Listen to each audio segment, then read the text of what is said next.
کیا وہ تمہیں فون کیا کرتی تھی؟ وہ ان کا چہرہ دیکھنے لگا۔ گھر سے چلے جانے کے بعد اس نے صرف ایک بار فون کیا تھا، پھر میں یہاں آ گیا۔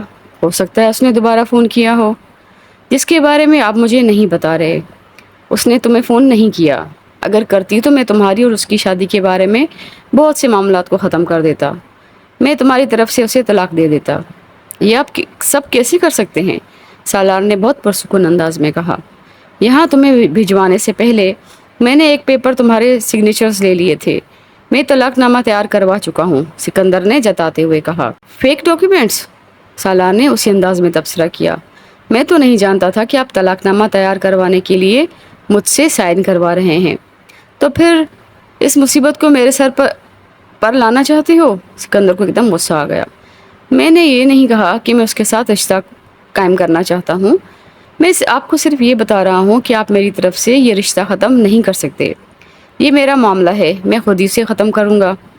تم صرف یہ شکر کرو کہ تم اس وقت یہاں اطمینان سے بیٹھے ہو، ورنہ تم نے جس خاندان کو اپنے پیچھے لگا لیا تھا وہ خاندان قبر تک بھی تمہارا پیچھا نہ چھوڑتا۔ اور یہ بھی ممکن ہے وہ یہاں بھی تمہاری نگرانی کروا رہے ہوں یا انتظار کر رہے ہوں کہ تم مطمئن ہو کر دوبارہ امامہ کے ساتھ رابطہ کرو اور تم دونوں کے لیے ایک کنواں تیار کر لیں۔ آپ خواہ مجھے خوفزدہ کر رہے ہیں۔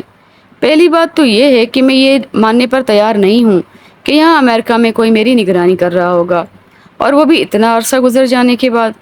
اور دوسری بات یہ کہ میں امامہ کے ساتھ تو کوئی رابطہ نہیں کر رہا، کیونکہ میں واقعی نہیں جانتا وہ کہاں ہے۔ پھر رابطے کا تو سوال ہی پیدا نہیں ہوتا۔ تو پھر تمہیں اس کے بارے میں اس قدر کانشیس ہونے کی کیا ضرورت ہے؟ وہ جہاں ہے جیسی ہے رہنے دو اسے۔ سکندر کو کچھ اطمینان ہوا۔ آپ میرے موبائل کے بل چیک کریں۔ وہ موبائل اس کے پاس تھا۔ ہو سکتا ہے پہلے نہیں تو اب وہ اس پر کالز کر لیتی ہو۔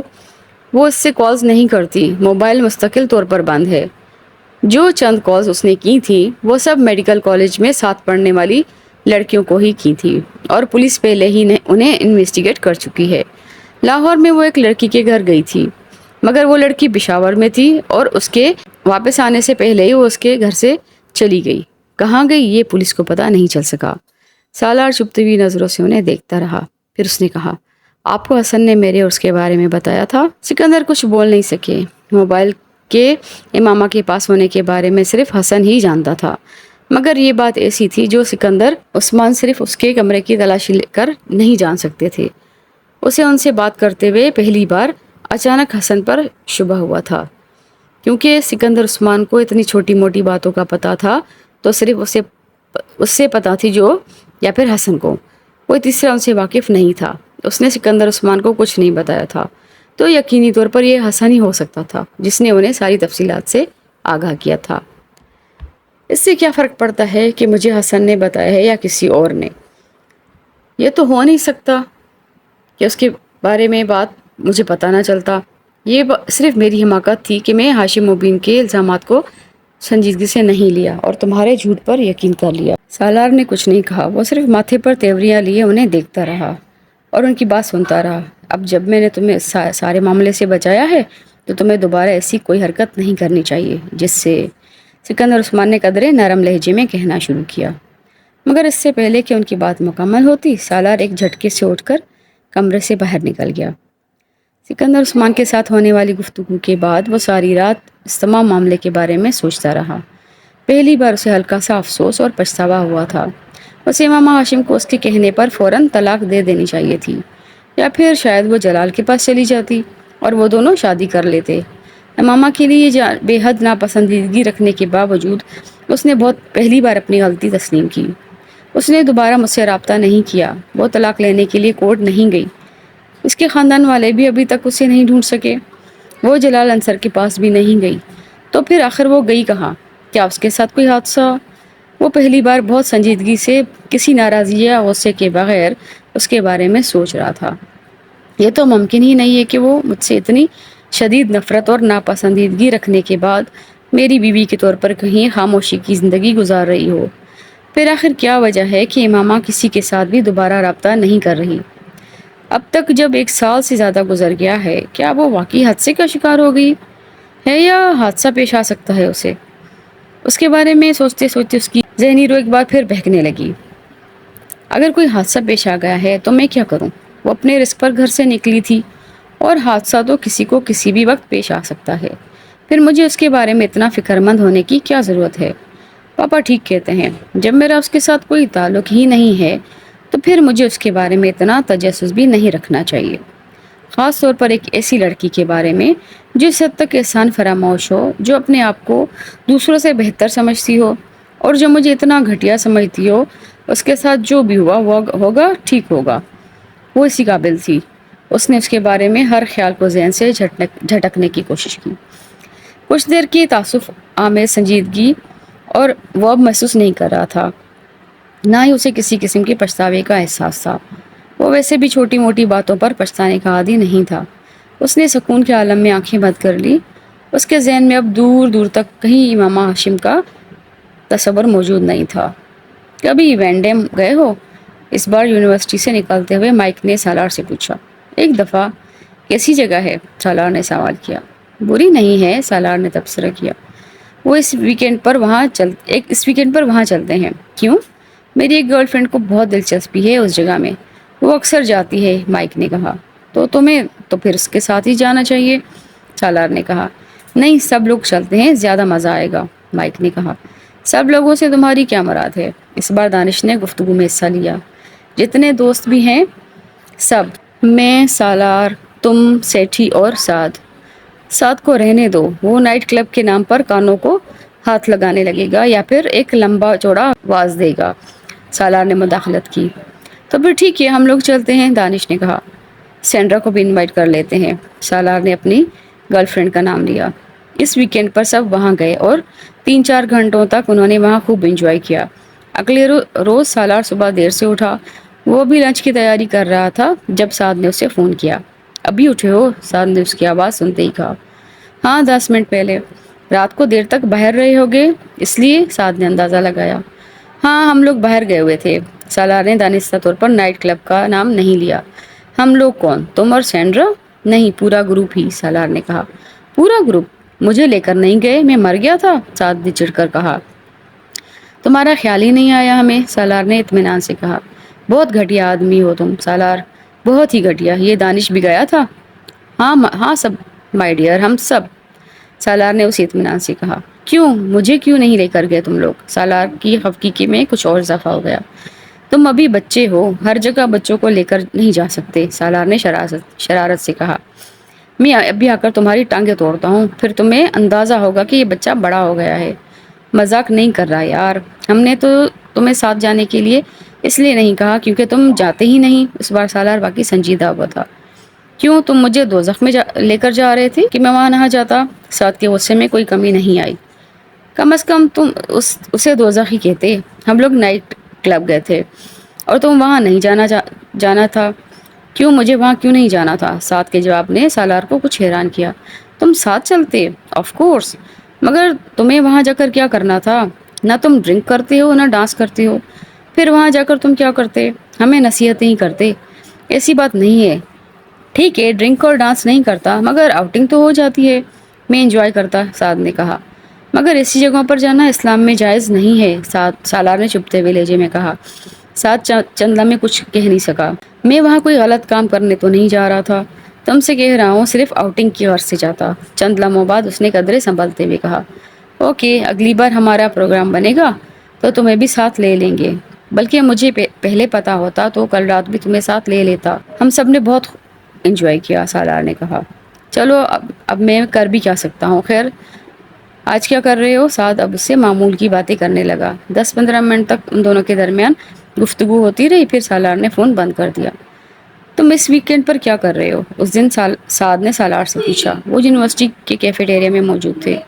میں اس ویکینڈ پر نیو یارک جا رہا ہوں سینڈرا کے ساتھ، سالار نے اپنا پروگرام بتایا۔ کیوں؟ سعد نے پوچھا۔ اس کے بھائی کی شادی ہے، مجھے انوائٹ کیا ہے اس نے۔ واپسی کب آؤ گے؟ اتوار کی رات کو۔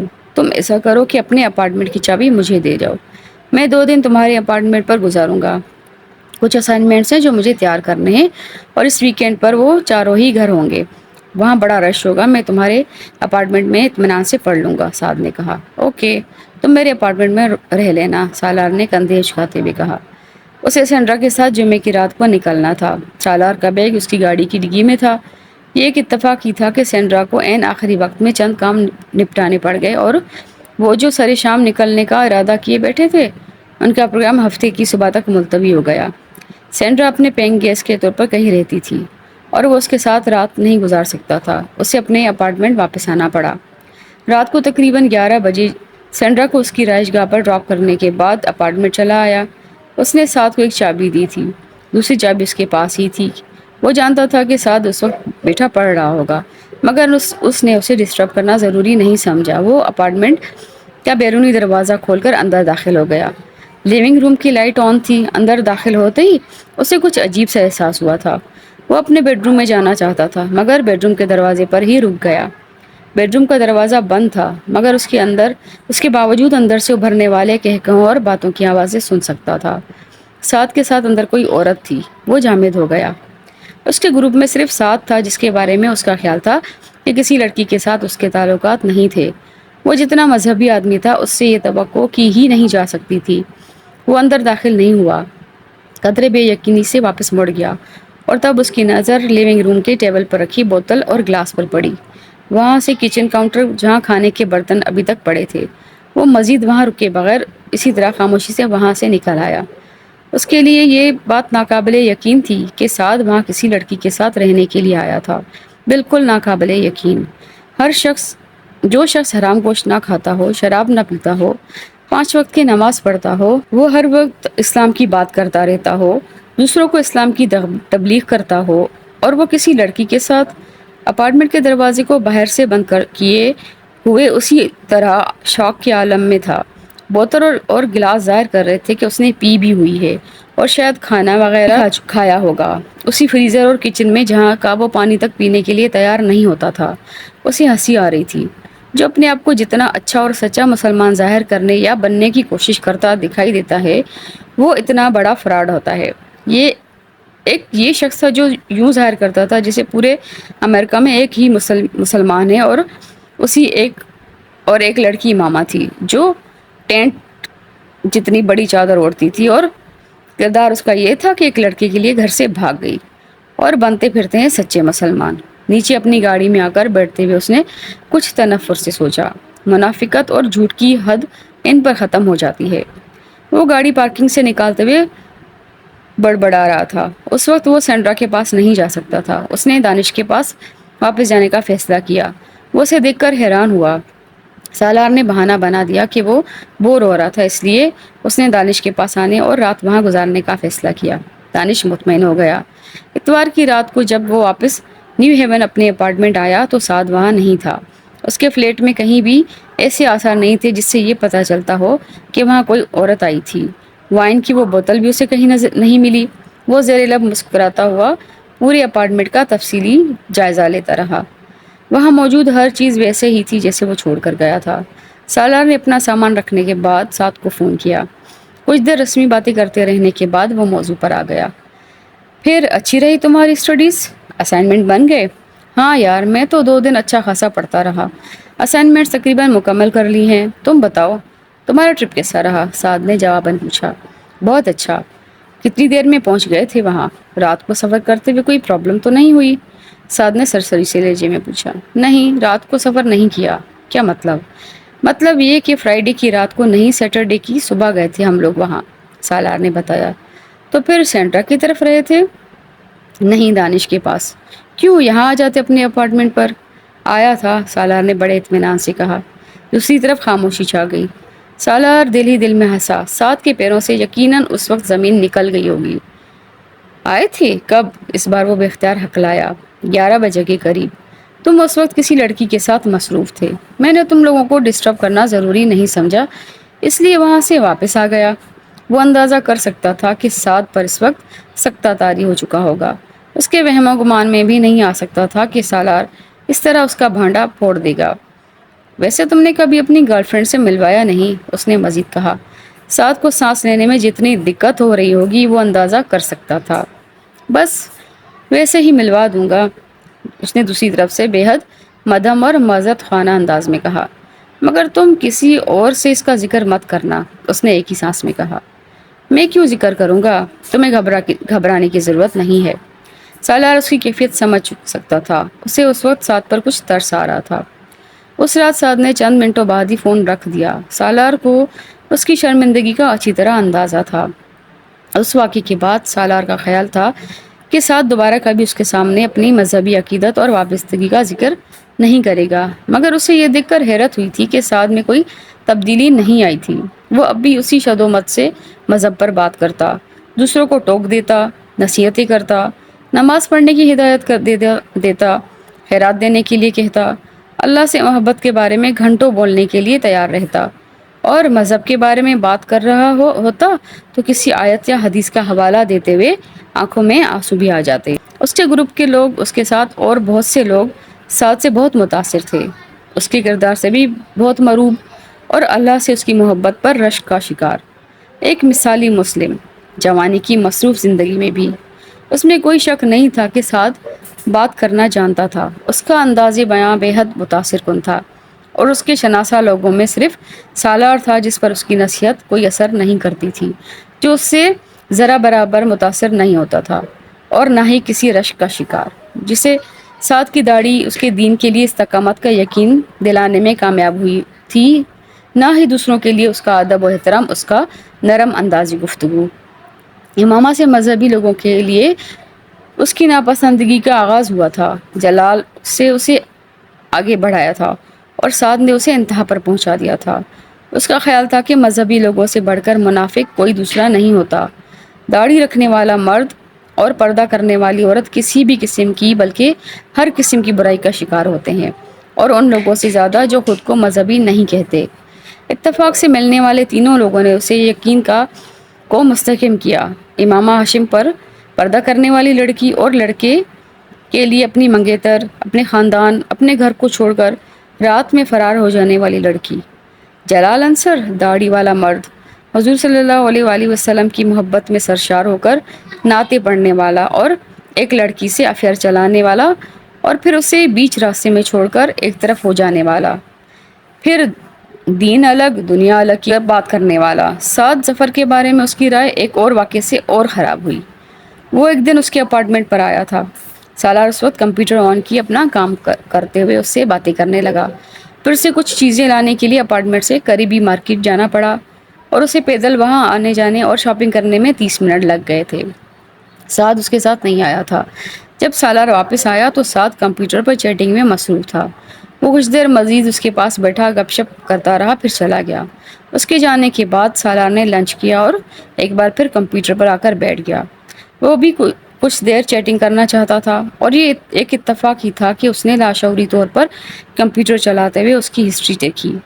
وہاں ان ویب سائٹس اور پیجز کی کچھ تفصیلات تھی جو کچھ دیر پہلے اس نے یا سعد نے دیکھی تھی۔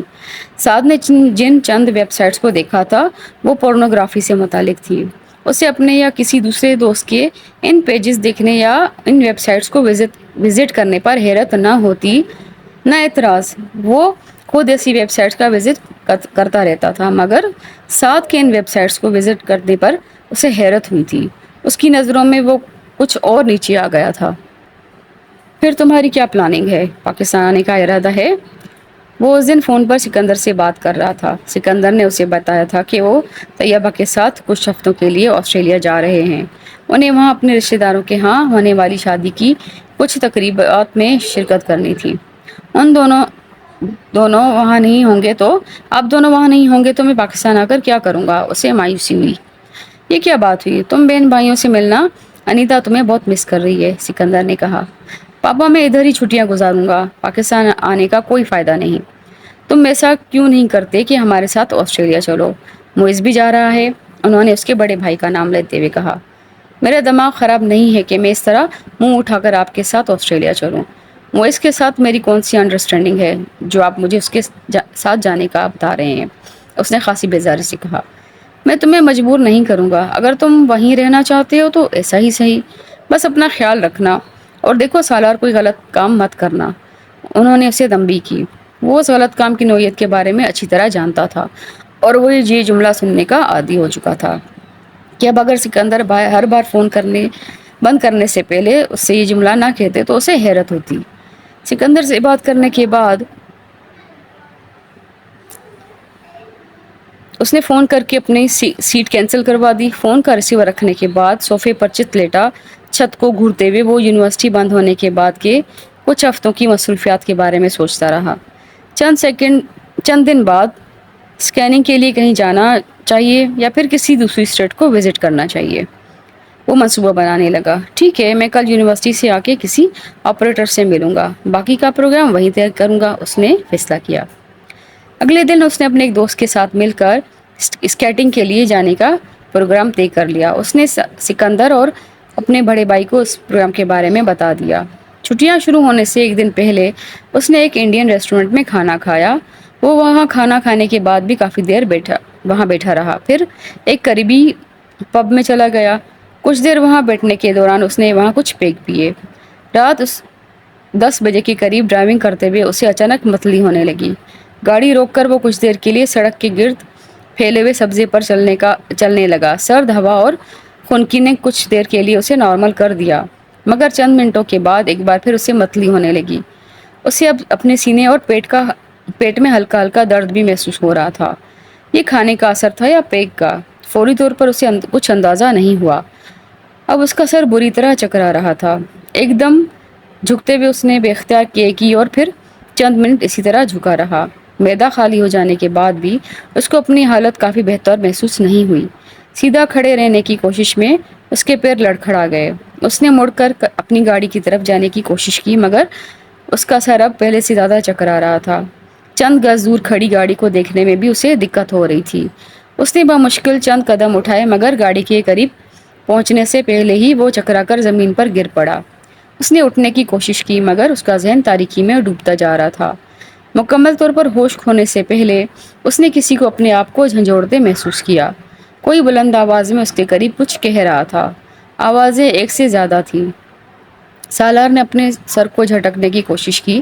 وہ پورے سر کو حرکت نہیں دے سکا. اس کی آنکھیں کھولنے کی کوشش بھی ناکام رہی. وہ اب مکمل طور پر تاریکی میں جا چکا تھا. اس نے 2 دن ہاسپٹل میں گزارے تھے. وہاں سے گاڑی میں گزرنے والے کسی جوڑے نے اسے گرتے دیکھا تھا اور وہیں سے اٹھا کر اسپتال لے آئے تھے. ڈاکٹرز کے مطابق وہ فوڈ پوائزن کا شکار ہوا تھا. وہ ہاسپٹل آنے کے چند گھنٹوں بعد ہی ہوش میں آ گیا تھا اور وہاں سے چلے جانے کی خواہش رکھنے کے باوجود جسمانی طور پر اپنے آپ کو اتنی بری حالت میں محسوس کر رہا تھا کہ وہاں سے جا نہیں سکا. اگلے دن شام تک اس کی حالت کچھ بہتر ہونے لگی، مگر ڈاکٹرز کی ہدایت پر سالار نے وہ رات بھی وہیں گزار دی. اتوار کو سہ پہر وہ گھر آ گیا تھا اور گھر آتے ہی اس نے ٹور آپریٹر کے ساتھ طے پایا جانے والا پروگرام چند دنوں کے لیے ملتوی کر دیا. اسے پیر کی صبح نکلنا تھا اور اس نے طے کیا تھا کہ جانے سے پہلے وہ ایک بار پھر سینڈرا کو کال کرے گا. لیکن اب پروگرام کینسل کرنے کے ساتھ ساتھ اس نے اس کو یا بلکہ کسی بھی دوست کو کال کرنے کا ارادہ ترک کر دیا. ایک ہلکے سینڈوچ کے ساتھ کافی کا ایک کپ پینے کے بعد اس نے سکون آور دوایا لی اور سونے کے لیے چلا گیا. اگلے دن جب اس کی آنکھ کھلی اس وقت 11 بج رہے تھے. سالار کو نیند سے بیدار ہوتے ہی سر میں شدید درد کا احساس ہوا. وہ اپنا ہاتھ بڑھا کر اس نے اپنا ماتھا تھاما اور جسم کو چھوا. اس کا ماتھا بہت زیادہ گرم تھا. کم آن، وہ بیزاری سے بڑبڑایا. پچھلے 2 دن کی بیماری کے بعد وہ اگلے 2 دن بستر پر پڑے ہوئے نہیں گزارنا چاہتا تھا اور اس وقت اسے اس کے آثار نظر آ رہے تھے. جوں تو بیڈ سے نکل کر وہ منہ ہاتھ دھوئے بغیر ایک بار پھر کچن میں آیا. کافی بنانے کے لیے رکھ کر وہ آ کر آنسر فون پر ریکارڈ کال سننے لگا.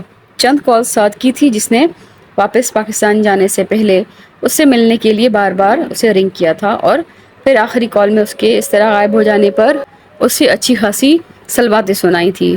سینڈرا کا اندازہ تھا کہ وہ اس سے ملے بغیر اسکیٹنگ کے لیے چلا گیا تھا. یہی خیال سکندر اور کامران کا تھا. انہوں نے بھی اسے چند کالز کی تھی. چند کالز اس کے کچھ کلاس فیلوز کی تھی. وہ بھی چھٹیاں گزارنے کے لیے اپنے گھروں کو جانے سے پہلے کی گئی تھی. ہر ایک نے اسے تاکید کی تھی کہ وہ انہیں جوابی کال کرے، مگر اب وہ جانتا تھا کہ اب وہ صرف سب واپس جا چکے ہوں گے. البتہ وہ سکندر، کامران اور سعد کو پاکستان میں کال کر سکتا تھا، مگر اس وقت وہ یہ کام کرنے کے موڈ میں نہیں تھا. کافی کے ایک مگ کے ساتھ وہ 2 سلائس کھانے کے بعد اس نے گھر پر موجود چند میڈیسنز لی اور پھر دوبارہ بیڈ پر لیٹ گیا. اس کا خیال تھا کہ بخار کے لیے اتنا ہی کافی تھا، اور شام تک وہ اگر مکمل طور پر نہیں تو کافی حد تک ٹھیک ہو چکا ہوگا۔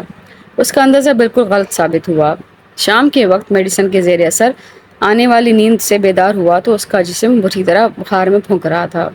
اس کی زبان اور ہونٹ خشک تھے اور اسے اپنا حلق کانٹوں سے بھرا ہوا محسوس ہو رہا تھا۔ پورے جسم کے ساتھ ساتھ اس کا سر درد بھی شدید درد کی گرفت میں تھا، اور شاید اس کے اس طرح بیدار ہو جانے کی وجہ یہ شدید بخار اور تکلیف ہی تھی۔ اس بار وہ اوندھے منہ بیڈ پر لیٹے ہوئے اس نے اپنے دونوں ہاتھ تکیے پر ماتھے کے نیچے رکھتے ہوئے ہاتھوں کی انگوٹھیوں سے کن پٹیوں کو مسلتے ہوئے سر میں اٹھنے والی درد کی ٹیسوں کو کم کرنے کی کوشش کی، مگر وہ بری طرح ناکام رہا۔ چہرہ تکیے میں چھپائے وہ بے حس و حرکت پڑا رہا۔ تکلیف کو برداشت کرنے کی کوشش میں وہ کب دوبارہ نیند کے آغوش میں گیا اسے اندازہ نہیں ہوا۔ پھر جب اس کی آنکھ کھلی تو اس وقت کمرے میں مکمل اندھیرا تھا۔ رات ہو چکی تھی اور صرف کمرہ ہی نہیں پورا گھر تاریکی میں تھا۔ وہ پہلے سے زیادہ تکلیف میں تھا۔ چند منٹ تک بیڈ سے اٹھنے کی ناکام کوشش کرنے کے بعد وہ دوبارہ لیٹ گیا۔ ایک بار پھر اس نے اپنے ذہن کو تاریکی میں ڈوبتے محسوس کیا، مگر اس بار یہ نیند نہیں تھی۔ وہ غنودگی کی کسی درمیانی کیفیت میں گزر رہا تھا۔ وہ اب خود کو کراہتے ہوئے سن رہا تھا، مگر وہ اپنی آواز کا گلا نہیں گھونٹ پا رہا تھا۔ سینٹرل ہیٹنگ ہونے کے باوجود اسے بے تحاشا سردی محسوس ہو رہی تھی۔ اس کا جسم بری طرح کانپ رہا تھا اور کمبل اس کی کپکپاہٹ کو ختم کرنے میں ناکام تھا۔ وہ جسمانی طور پر خود کو اٹھ کر کچھ اور بھی پہننے یا اوڑھنے کے قابل نہیں تھا۔ اسے اپنے سینے اور پیٹ میں بھی ایک بار پھر درد محسوس ہونے لگا۔ اس کی کراہوں میں اب شدت آتی جا رہی تھی۔ ایک بار پھر متلی محسوس کرنے پر اس نے اٹھنے اور تیزی سے واش روم تک جانے کی کوشش کی، مگر وہ اپنی کوشش میں کامیاب نہیں ہوا تھا۔ چند دموں کے لیے وہ بیڈ پر اٹھ کر بیٹھنے میں کامیاب ہوا، اور اس سے پہلے کہ وہ بیڈ سے نیچے اترنے کی کوشش کرتا اسے ایک زور کی اُبکائی آئی۔ پچھلے 24 گھنٹوں میں اندر رہ جانے والی تھوڑی بہت خوراک بھی باہر آ گئی تھی۔ وہ غشی کے عالم میں بھی اپنے کپڑوں اور کمبل سے بے نیاز نہیں تھا، مگر وہ مکمل طور پر گندگی سے لتھڑے ہوئے بے بس تھا۔ اسے اپنا پورا وجود مفلوج محسوس ہو رہا تھا۔ بے جان سی حالت میں وہ اسی طرح بستر پر لیٹ گیا۔ اسے اپنا دل ڈوبتا ہوا محسوس ہو رہا تھا۔ وہ ارد گرد کے ماحول سے مکمل طور پر بے نیاز ہو چکا تھا۔ غشی کی کیفیت میں کراہوں کے ساتھ اس کے منہ میں جو کچھ آ رہا تھا وہ بولتا جا رہا تھا۔ غشی کا یہ سلسلہ کتنے گھنٹے جاری رہا اسے یاد نہیں تھا، ہاں البتہ اسے یہ ضرور یاد تھا کہ اس کی کیفیت کے دوران اسے ایک بار پھر یوں محسوس ہوا تھا جس سے وہ مر رہا ہے، اور اسی وقت زندگی میں پہلی بار موت سے عجیب سا خوف محسوس ہوا تھا۔ وہ کسی نہ کسی طرح فون تک پہنچنا چاہتا تھا، وہ کسی کو بلانا چاہتا تھا، مگر وہ بستر سے نیچے نہیں اتر سکا۔ شدید بخار نے اسے مکمل طور پر مفلوج کر کے رکھ دیا تھا، اور پھر بالآخر وہ خود ہی اسی کیفیت سے باہر آ گیا تھا۔ اس وقت رات کا پچھلا پہر تھا جب وہ اس غنودگی سے باہر نکلا تھا۔ آنکھیں کھولنے پر اس نے کمرے میں وہی تاریکی دیکھی تھی، مگر اس کا جسم اب پہلے کی طرح گرم نہیں تھا۔ کپ کپی مکمل طور پر ختم ہو چکی تھی۔ اس کے سر اور جسم میں ہونے والا درد بھی بہت ہلکا تھا۔ کمرے کی چھت کو کچھ دیر گھورنے کے بعد اس نے لیٹے لیٹے اندھیرے میں سائیڈ لیمپ کو ڈھونڈ کر آن کر دیا۔ روشنی نے کچھ دیر کے لیے اس کی آنکھوں کو چندھیا کر بند ہو جانے پر مجبور کر دیا۔ اس نے اپنا ہاتھ بڑھا کر آنکھوں کے بند پپوٹوں کو چھوا۔ وہ سوجے ہوئے تھے، آنکھوں میں چبھن ہو رہی تھی۔ سوجے ہوئے تمام پپوٹوں کو بمشکل کھلے رکھتے ہوئے وہ اب ارد گرد کی چیزوں پر غور کرتا جا رہا تھا، اور اپنے ساتھ ہونے والے تمام واقعات کو یاد کرنے کی کوشش کر رہا تھا۔ ہلکے ہلکے جھماکوں کے ساتھ اسے سب کچھ یاد آتا جا رہا تھا۔ اسے بے اختیار اپنے آپ سے گھن آئی۔ بیڈ پر بیٹھے بیٹھے اس نے اپنی شرٹ کے بٹن کھول کر اسے اتار کر پھینک دیا، پھر لڑکھڑاتے ہوئے بیڈ سے نیچے اتر گیا اور کمبل اور بیڈ شیٹ کو بھی کھینچ کر اس نے بیڈ سے اتار کر فرش پر ڈال دیا۔ ان ہی لڑکھڑاتے قدموں کے ساتھ وہ سوچے سمجھے بغیر باتھ روم میں گھس گیا۔ باتھ روم میں موجود بڑے آئینے کے سامنے اپنے چہرے پر نظر پڑتے ہی اسے شوق لگا تھا۔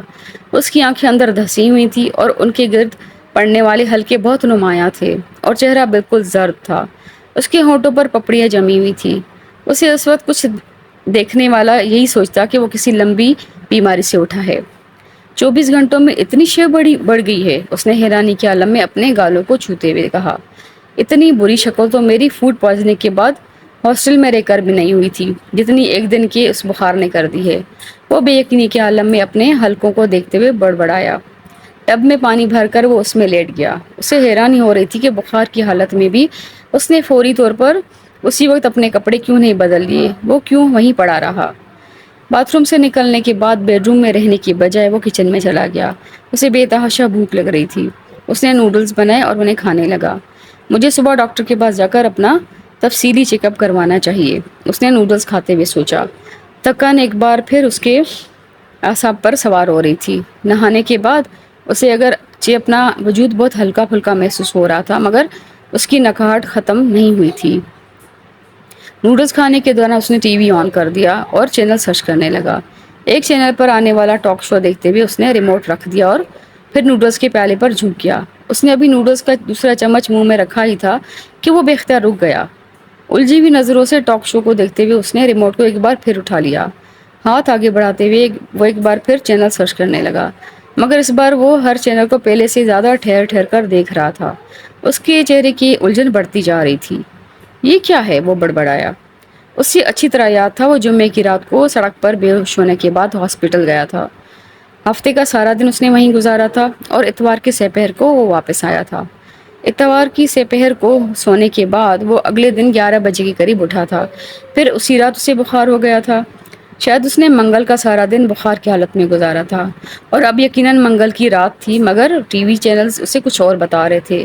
وہ ہفتے کی رات تھی اور اگلا طلوع ہونے والا دن اتوار کا تھا۔ اس نے اپنی رسٹ واچ پر ایک نظر دوڑائی جو لیونگ روم کی میز پر پڑی تھی۔ اس کا منہ کھلے کا کھلا رہ گیا۔ اس نے نوڈلز کا پیالہ میز پر رکھ دیا، یک لخت جسے اس کی بھوک اڑ گئی تھی۔ وہاں موجود تاریخ نے اسے جیسے ایک اور جھٹکا دیا تھا۔ کیا مطلب ہے؟ کیا میں 5 دن بخار میں مبتلا رہا؟ 5 دن ہوش و حواس سے بے خبر رہا؟ مگر یہ کیسے ہو سکتا ہے؟ یہ کیسے ممکن ہے؟ وہ بڑبڑا رہا تھا۔ 5 دن تو بہت ہوتے ہیں۔ یہ کیسے ممکن ہے کہ مجھے 5 دن گزرنے کا پتہ ہی نہ چلے؟ میں 5 دن تک اسی طرح بے ہوش کیسے رہ سکتا ہوں؟ وہ لڑکھڑاتے قدموں کے ساتھ تیزی سے آنسر فون کی طرف بڑھ گیا۔ فون پر اس کے لیے کوئی پیغام ریکارڈ نہیں تھا۔